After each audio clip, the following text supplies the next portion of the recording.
গতকালই আপনাদের দেখিয়েছিলাম যে ৩,৫০০ টাকা মাইনে পঞ্চায়েতের চুক্তিভিত্তিক কর্মী গৌতম সর্দার সে ব্যাংক অ্যাকাউন্টে কত টাকা রেখেছে জানেন? ৩.৫ কোটি টাকা। কিন্তু কিভাবে? ভুয়ো বার্থ সার্টিফিকেট করে করে। আর এবার পঞ্চায়েতে চিঠি দেওয়া হলো। পাঠানখালী পঞ্চায়েতে চিঠি দিল কলকাতা পুলিশ। কেন চিঠি দিল? ভুয়ো বার্থ সার্টিফিকেট বাতিলের জন্য চিঠি দেওয়া হলো। এবং পঞ্চায়েতে প্রায় কত বার্থ সার্টিফিকেট বাতিলের জন্য চিঠি, আরো ডিটেইল জানাবো।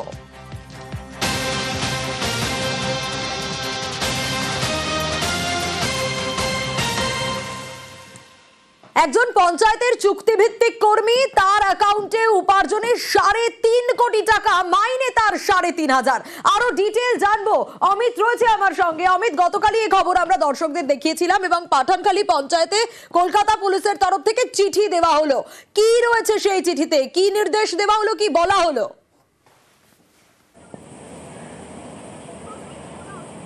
পাঠানখালী পঞ্চায়েতের অস্থায়ী চুক্তিভিত্তিক কর্মী গৌতম সর্দারের হাত ধরে যে ৩,৫০০ জন্মের ভুয়ো শংসাপত্র ইস্যু হয়েছিল, সমস্তটা বাতিল করে দেওয়ার জন্য কলকাতা পুলিশের তরফে আবেদন করা হয়েছে বা চিঠিতে আবেদন করা হয়েছে পঞ্চায়েত প্রধানকে।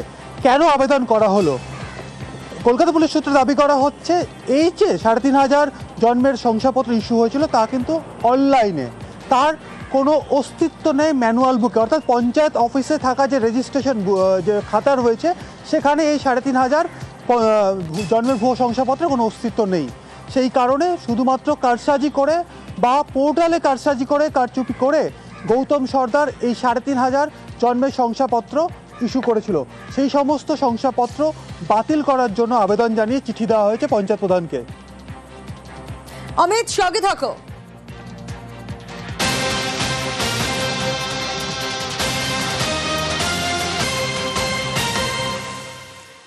আর এই যে পঞ্চায়েত অফিসে সরকারি পোর্টালে কারসাজি, এর আরো ডিটেইল আপডেট অমিত জানাবে আমাদের। অমিত, শুধু যে পঞ্চায়েত অফিসে চিঠি দেওয়া হয়েছে তা তো নয়, পঞ্চায়েত দপ্তরকেও লালবাজার চিঠি দিয়েছে। কি রয়েছে সেই চিঠিতে?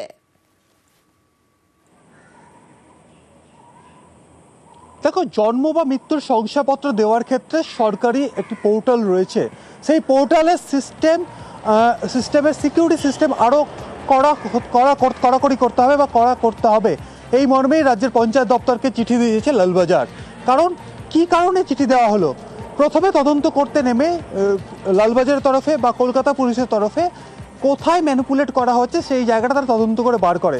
দেখা যায় যে গৌতম সর্দার, যিনি অস্থায়ী কর্মী হিসেবে কর্মরত ছিলেন, যাকে দায়িত্ব দেওয়া হয়েছিল এই পাঠানখালী পঞ্চায়েতের শংসাপত্র, জন্ম বা মৃত্যুর শংসাপত্র ইস্যু করার ক্ষেত্রে, সে লগ ইনের জন্য ইউজার পাসওয়ার্ড যেটা সরকারের তরফে দেওয়া হয়েছিল সেটা জানতেন।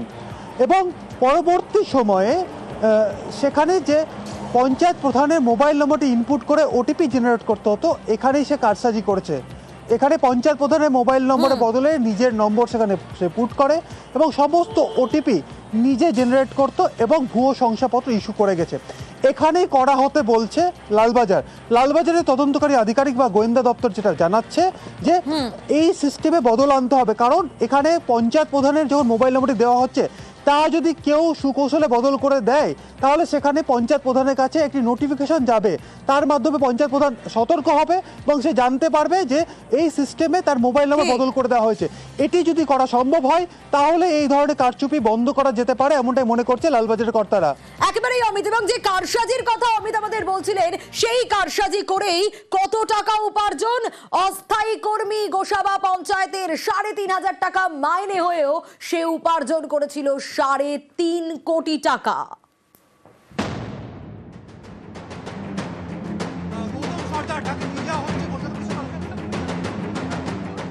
পাসপোর্টের জন্য আবেদন, নথি হিসাবে দেওয়া বার্থ সার্টিফিকেটে গরমিল, এই নিয়ে একের পর এক অভিযোগ। সম্প্রতি তদন্ত শুরু করে কলকাতা পুলিশ।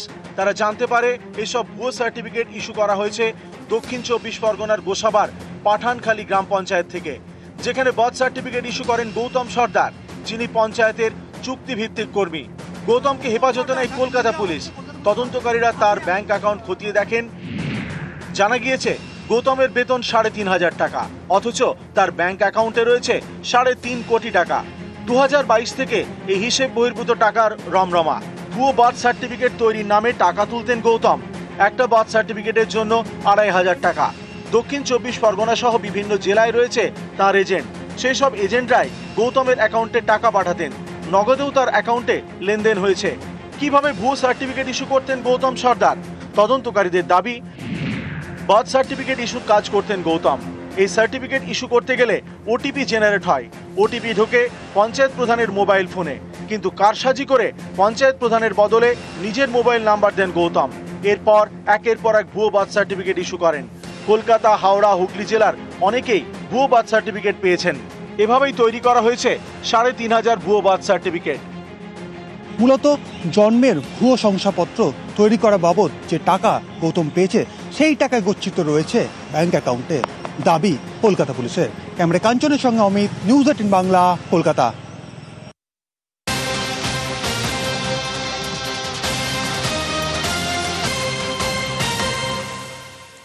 গতকালই দেখিয়েছিলাম জলপাইগুড়িতে এটিএম লুট আর দুষ্কৃতীদের পাওয়া যাচ্ছিল না, গাড়ি বাজেয়াপ্ত করা হয়েছিল। এবার গ্রেপ্তার করা হলো দুজনকে।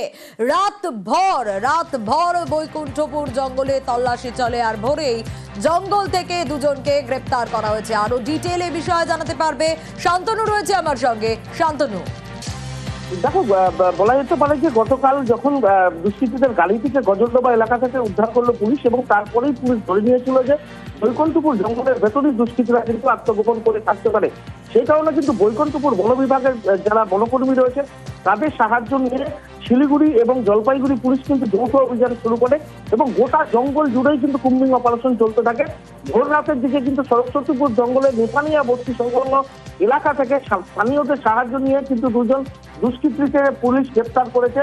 তাদের মধ্যে একজন হরিয়ানার বাসিন্দা রয়েছেন আশরুফ খান, আর দ্বিতীয়জন রয়েছেন বিহারের বাসিন্দা শামসের খান। এই দুজন কিন্তু যে দলটি রয়েছিল, পুলিশ যেটা বলছে 5 জনের একটি দুষ্কৃতী দল ছিল, যারা বোলবাড়ি এটিএম থেকে লুট করে নিয়ে প্রায় 50 লক্ষ টাকার বেশি টাকা নিয়ে কিন্তু তারা পালিয়ে গিয়েছিল। তাদের মধ্যে এই আশরুফ এবং শামসের ছিল, এবং এই দুজনকে গ্রেপ্তার করার পর বাকিদের খোঁজে তল্লাশি অব্যাহত রেখেছে পুলিশ। এবং যেটা মনে করা হচ্ছে জঙ্গলে হয়তো কোনো একটা প্রান্তে এরা 3জন বাকি 3জন আত্মগোপন করে থাকতে পারে, সেই জন্য জঙ্গলে অপারেশন কিন্তু এখনো অব্যাহত রয়েছে। দুজনকে নিয়ে আসা হচ্ছে, জলপাইগুড়ি আদালতে তোলা হবে, তারপর তাদের থেকে রিমান্ডে দেওয়া হবে। এখনো পর্যন্ত 5,400,000 টাকা উদ্ধার করেছে পুলিশ। ধৃতদের জেরা করে আরো তথ্য জানার চেষ্টা চলবে। আর ঝাড়গ্রাম মানেই রামলালকে চেনে না এরকম খুব কম ব্যক্তি রয়েছে। তার কারণ রামলাল তো স্বমহিমায় থাকে। এই সেই রামলাল যার তাণ্ডব শুরু হয়েছে। রাতভর লোকালয়ে ঢুকে দাপাদাপি রীতিমতো রামলালের। ঢেকিপাড়ায় রামলালের তাণ্ডব দেখুন। রামলালের আতঙ্কে গ্রামবাসীরা তটস্থ। ঝাড়গ্রাম চন্দ্রীর রাস্তায় দেখুন, একেবারে লোকালয় দাপাদাপি রামলালের।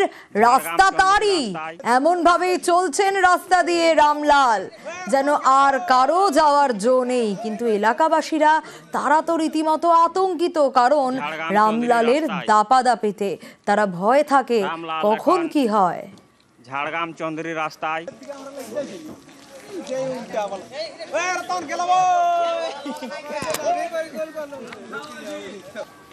অন্যদিকে আরেকটা ছবি দেখাবো, সেটা হচ্ছে বানারহাটের ছবি। গয়ের কাটায় সেখানে হাতির হানা, শাবক সহ গ্রামে একেবারে দলছুট হাতি ঢুকে পড়ে। রাত ভোর কোঙ্গারনগর এলাকায় দাপাদাপি চলে গজরাজের, আর হাতির আতঙ্কে স্থানীয়রা ঘর ছাড়া হয়ে যান। খবর পেয়ে রাতেই বন দপ্তর ঘটনাস্থলে পৌঁছয়। হাতি সহ শাবককে জঙ্গলে পাঠান বনকর্মীরা।